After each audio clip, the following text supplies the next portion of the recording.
Hi, how y'all doing? I'm going to talk about New Year's resolutions. Now, one thing about resolutions, the whole connotation, when you think about the New Year's resolution, these are things that you have to do. And you know that sometimes those circumstances are going to change here and there. You're not going to always do them, okay? So now I have a daily to-do list, things that I'm going to do for today. Why? Because that is within my ability to do them.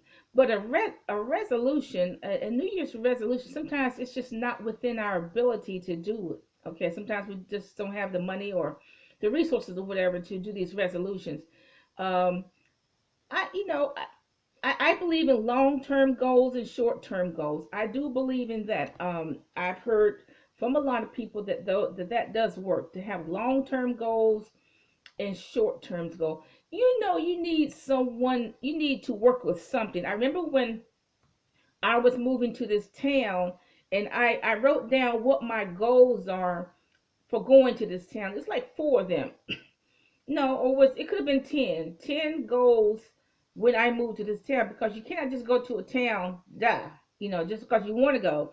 You have to have some kind of goal, some kind of outline as to why you're doing it. So when I moved to this small town, I had a list of about 10 things that I wanted to accomplish.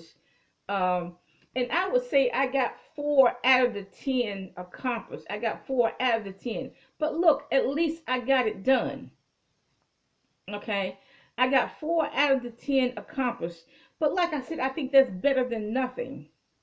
I think that's better than nothing than to go into a new town that you haven't seen in a while, with nothing, no kind of outline as to exactly why are you there. So I did have a goal. I did have a list of about 10 things that I wanted to accomplish when I moved to this town. Because actually, this town was cheaper than where I was presently living. That was one of the reasons why I moved, just to decrease my standard of living, because this town was cheaper than where I was living.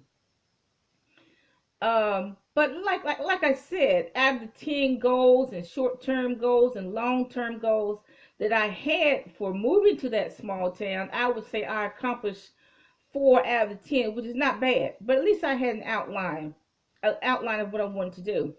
Now, a New Year's resolution, like I said, you kind of think about that as something that you have to do.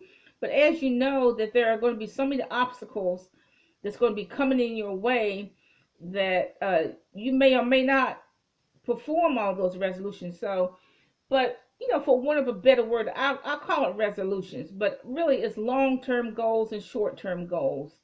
Okay, number one, children, please try to cook your children a homemade breakfast, lunch, or dinner at least 3 times a week.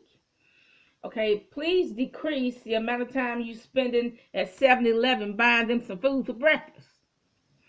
Okay, because a Pop Tart is not breakfast. Okay, Pop Tarts and Kool Aid is not breakfast, y'all. That's not breakfast. Now, if you look at the Africans, I mean, Africans have an elaborate breakfast system. I mean, they have plantains, ground up plantains, maybe a little bit of meat and something else.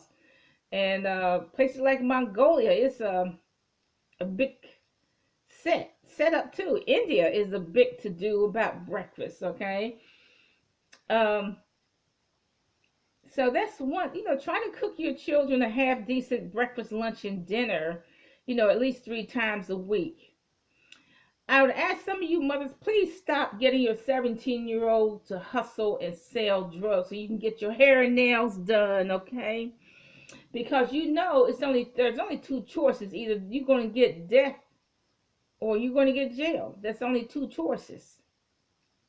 Death or jail. And I'm sure a lot of y'all are tired of going to funerals.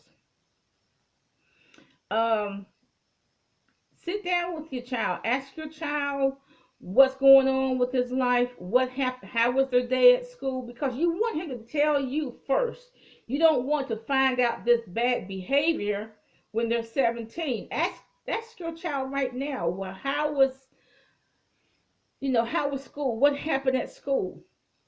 And children will tell you. And you'd be surprised what goes on, what people say to children and so on. You would really be surprised. Number two, Aggressively save. I recommend starting at $5 a month. Save for yourself and each of your children. If you have a 17-year-old, I'm suggesting by the end of the year that you put $500 in his account. Maybe that will stop him from going to the streets and getting the money. Okay, I'm suggesting that you live cheap, buy cheap things. You got to understand, when stores have sales, half off, they don't want the merchandise. They're trying to get it out so they can get some fresh merchandise in. Um, Particularly the grocery stores, when they sell bakeware, storage items, they don't want these items. They would like to get them out of their face. They don't want them. Okay, live cheap, buy cheap, make necessary sacrifices. Maybe you should not spend $180 to get yourself a weave. Okay, so you can have some money in the bank just in case you have an emergency, just in case there's another government shutdown, just in case you don't get any customers for your store, etc. Just in case your car breaks down. You're going to need some extra money. Number 3, buy a lot this year. Okay, I definitely recommend you go to the tax delinquent property for whatever city you choose. You can do probably 95 to 96% of your research over the internet to see when these sales are. Now, if you have a lot, maybe you can build a miniature house on it, a 2-bedroom house on it. I have a book that it says how to build a house on a small lot. Okay, you can get that at Lowe's or Home Depot. Okay, you can maybe you want to put a trailer on the lot, or maybe you just want to leave it blank. Number 4, invent something. Okay, and you get a patent. Always protect your inventions. Write something. You protect it with a copyright, whether you are writing poetry, a rap song, or a book. And by the way, y'all, I wrote a rap song and got a copyright on it too. I think that's really cool. Number 5, keep your ego in check. Keep your attitude in check. It is possible to go to a restaurant, order your food, pig out, and not argue with anybody. Leave the waitress a tip, y'all. But it's possible to do that without arguing with anybody. It's possible to do that without fighting. It is possible to go to a convenience store, get your gas, get your snacks, get your now-laters, and not argue with the attendant. It is possible to do that. I don't know why a lot of you black women in particular, or even white women, they got problems too. Go to these stores and restaurants and you argue with the clerk. I go in and out of stores all the time and I don't argue with anybody. I go in and out. 3 seconds, 1 minute max, 2 minutes max. Okay. Now, when I was in my about 40 years old, this lady I knew, she suggested to me that I start detoxifying my body. And so that's what I've been doing since I was 40. And it's a journey. You just find foods that you can digest and foods that you can't.